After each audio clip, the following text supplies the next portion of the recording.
red and blue lights painted my neighbor's front lawn in harsh pulsing colors as I watched from my kitchen window. Karen Morrison stood there in her pristine white tennis outfit, her usually perfect blonde hair, disheveled hands cuffed behind her back. She was screaming at the two officers flanking her, her voice shrill with indignation. I only called 911 to do the right thing. This is outrageous. I'm the HOA president. The officers remained stone-faced, completely unmoved by her protests. The taller one read from a small card in his hand, his voice carrying across the quiet suburban evening. You're being charged with filing false police reports and misuse of emergency services. 3 weeks earlier I had moved into Willowbrook Estates, a pristine suburban neighborhood where every lawn was perfectly manicured and every house painted in approved neutral tones. I thought I'd found paradise until I met Karen Morrison. She appeared at my door on my second day, clipboard in hand,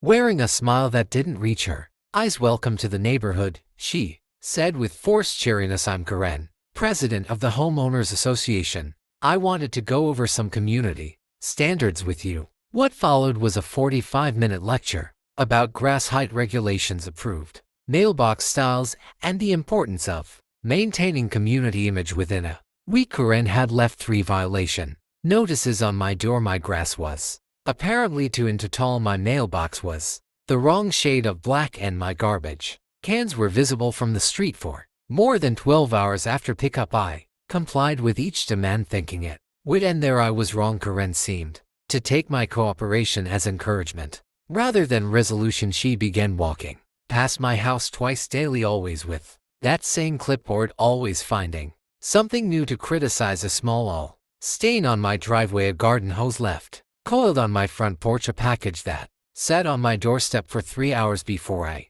returned from work. The situation escalated when I decided to host a small family barbecue on a Saturday afternoon. My parents' sister and her 2 young children came over for burgers and conversation in my backyard. We were quiet, respectful, and well within the community's noise guidelines, but apparently Karen had been watching from her window across the street. 20 minutes into our gathering, she marched over with righteous fury burning in her eyes. This is a family neighborhood, she declared, standing at my back gate. We don't tolerate loud parties and disturbances. I explained calmly that it was just a small family gathering, well within our rights and the community rules. She huffed, muttered something about people who don't understand community standards, and stormed off. 30 minutes later, 2 police cruisers pulled up to my house. Officers knocked on my door explaining they'd received a call about a dangerous disturbance and possible underage drinking. They looked around at my elderly parents chatting with my -1-year-old nephew and exchanged glances. The lead officer, a patient man named Sergeant Williams, apologized for the disruption and explained that they were required to respond to all calls as they prepared to leave. Sergeant Williams pulled me aside. We know who called this, and he said quietly, this kind of false reporting is a serious issue. We'll be having a word with her. True to his word, I watched from my window as the officers knocked on Karen's door and had what appeared to be a very serious conversation with her. I assumed that would be the end of it, but Karen's harassment only intensified. She started calling 911 for increasingly absurd reasons. When my elderly neighbor parked slightly over the line into the street, Karen reported dangerous obstruction of traffic when a child's bicycle was left on the sidewalk overnight. She called it abandoned property, creating a public hazard when a delivery truck spent 15 minutes loading furniture at another neighbor's house. Karen reported suspicious commercial activity in a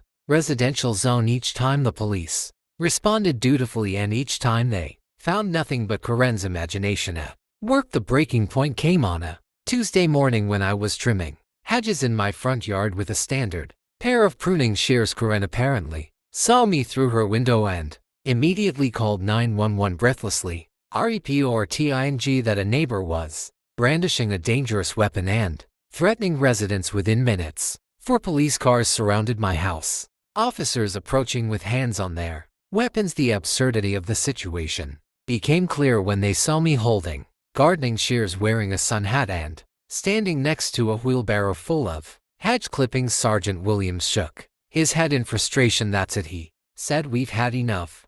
By this point, I had been documenting every interaction with Karen, every false complaint, every 911 call. I had timestamps, photos, copies of violation notices, and witness statements from neighbors who were equally fed up with her behavior. The entire community had grown tired of Karen's power trips and constant harassment. Mrs. Chen, from two houses down, had started keeping a log of Karen's daily patrol walks. The Johnson family had recorded her screaming at their teenage son for riding his skateboard on the sidewalk. Even the mailman had stories about Karen following him around, demanding to inspect packages for proper addressing. I compiled everything into a comprehensive dossier and filed a formal complaint with the police department. The timing was perfect because the department had been conducting an internal review of excessive 911 calls in our area. Karen's name appeared on 47 separate incident reports in just 3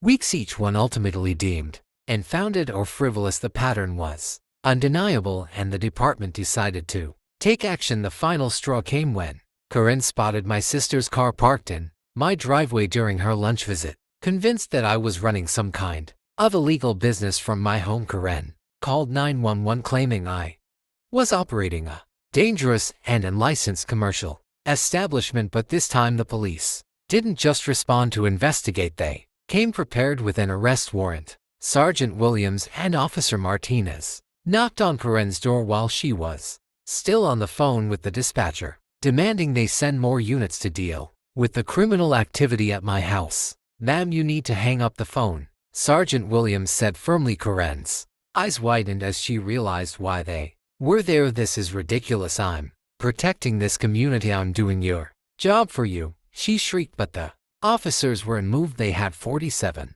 documented false reports, witness statements from a dozen neighbors, and clear evidence of systematic harassment. Karen tried every excuse, every manipulation tactic in her arsenal. She claimed she was being targeted because she was a woman in authority. She insisted her calls were legitimate concerns for community safety. She even tried to play the victim, sobbing about how I had been threatening and intimidating her. None of it worked. The handcuffs clicked into place as Karen's voice reached a fever pitch. "You can't arrest me. I'm the HOA president. I know the mayor. I know city council members. This is a mistake." The officers led her to the patrol car while neighbors emerged from their houses, many of them openly celebrating her downfall. Mrs. Chen actually applauded from her front porch. The sight of Karen still in her tennis whites being loaded into the back of a police cruiser was something the neighborhood would talk about for years. At the police station, Karen's luck went from bad to worse. The charges were serious: filing false police reports, a misdemeanor that carried potential fines and jail time, and misuse of emergency services, which could result in additional penalties. Her husband, a mild-mannered accountant who had long since stopped trying to control his wife's behavior, arrived to post bail. Looking embarrassed and exhausted, Karen emerged from lockup 6 hours later. Her perfect appearance completely ruined her confidence, shattered. The HOA held an emergency meeting 3 days later. Karen, desperate to maintain her position and authority, showed up expecting support from the communities she claimed to protect. Instead, she found a room full of angry neighbors with their own stories of harassment and abuse. One by one, they stood up to share their experiences. The elderly man she'd harassed for using a walker that didn't match community aesthetics. The young mother she'd threatened to fine for her toddler's chalk drawings on the sidewalk. The veteran she'd repeatedly cited for displaying an American flag that was too large for community standards. The vote was unanimous. Karen Morrison was removed from her position as HOA president immediately, but the community didn't stop there. They voted to completely restructure the association's power structure, implementing checks and balances to prevent any single person from wielding the kind of authority Karen had abused. New bylaws required community approval for any violation notices, and a 3-person review board was established to handle complaints. Karen sat in stunned silence as her empire crumbled around her. 2 weeks later, Karen appeared in court for her arraignment. The prosecutor, armed with detailed evidence of her systematic abuse of emergency services, had little sympathy for her situation. Karen's expensive lawyer tried to argue that she was simply a concerned citizen who had made some judgment errors, but the Evidence was overwhelming. 47 false 911 calls in 3 weeks painted a clear picture of malicious harassment. The judge was equally unimpressed with Karen's excuses. "Mrs. Morrison," he said sternly, "emergency services exist to protect our community from real dangers. Your systematic abuse of the system tied up valuable resources and potentially put lives at risk. Every minute officers spent responding to your false reports was a minute they couldn't respond to actual emergencies." Karen's face went pale as the full weight of her actions finally seemed to sink in. The sentence was swift and severe: 18 months of probation to 100 hours of community service and a fine of $5,000. Additionally, Karen was banned from contacting emergency services except in cases of genuine, life-threatening emergencies with violations carrying potential jail time. As the gavel fell, Karen's perfectly controlled facade finally cracked completely. She began sobbing uncontrollably, the reality of her situation hitting her all at once. Her reign of suburban terror was over-ended, not by the community she tormented but by the very system she tried to weaponize against her neighbors.